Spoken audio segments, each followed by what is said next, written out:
तो सीडीएसएल का स्टॉक भारी गिरावट का सामना कर रहा है, ये तो मैं और आप सब जानते हैं। लेकिन क्या इसके पीछे सिर्फ मार्केट करेक्शन है या फिर कहानी कुछ और है? तो अगर आप भी ये सोचते हैं कि सिर्फ मार्केट करेक्शन की वजह से सीडीएसएल का स्टॉक डाउन है, तो आप गलती हैं।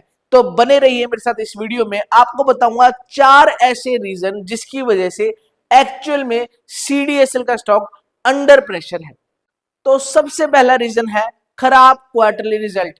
रिवेन्यू हो या हो मार्जिन या फिर बात करें नेट प्रॉफिट की, तो पिछले क्वार्टर के कंपैरिजन में सब कुछ ही घटकर आया है, जिससे कि प्रेशर के अंदर है सीडीएसएल का स्टॉक। दूसरा सबसे बड़ा रीजन है एफ एंड ओ पर सेबी की रिस्ट्रिक्शन। तो अब जो लोग बड़े बड़े सपने लेकर एफ एंड ओ करने के लिए मार्केट में नए नए अकाउंट्स खोल रहे थे, उन अकाउंट्स की संख्या धीरे धीरे कम हो रही है और नए अकाउंट्स धीरे धीरे कम ओपन हो रहे हैं, जिससे डायरेक्ट इंपैक्ट आ रहा है रिवेन्यू पर, सीडीएसएल के स्टॉक पर, जिससे सीडीएसएल का स्टॉक अंडर प्रेशर फील कर रहा है। तो मार्केट करेक्शन ऑब्वियसली एक बड़ा रीजन है हर स्टॉक्स का, हर इंडस्ट्री के डाउन जाने का। तो अब रिटेल पार्टिसिपेशन जो है वो अब कम हो गया है, जिससे डायरेक्टली रिवेन्यू पर इंपैक्ट आया है सीडीएसएल के। तो ये भी एक बड़ा रीजन है सीडीएसएल स्टॉक्स के अंडर प्रेशर फील करने का।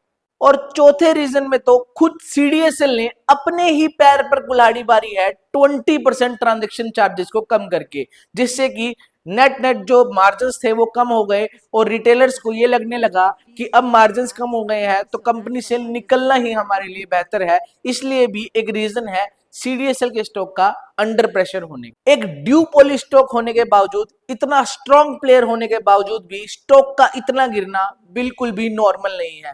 तो आपका डिसीजन है कि आप इसे बेचेंगे या मार्केट करेक्शन के बाद मार्केट के ऊपर जाने का वेट करेंगे। ऐसे ही फंडामेंटल इनसाइट्स के लिए फॉलो कीजिए इन्वेस्ट विद मनीष को और शेयर कीजिए इस वीडियो को अपने फ्रेंड्स एंड रिलेटिव के साथ।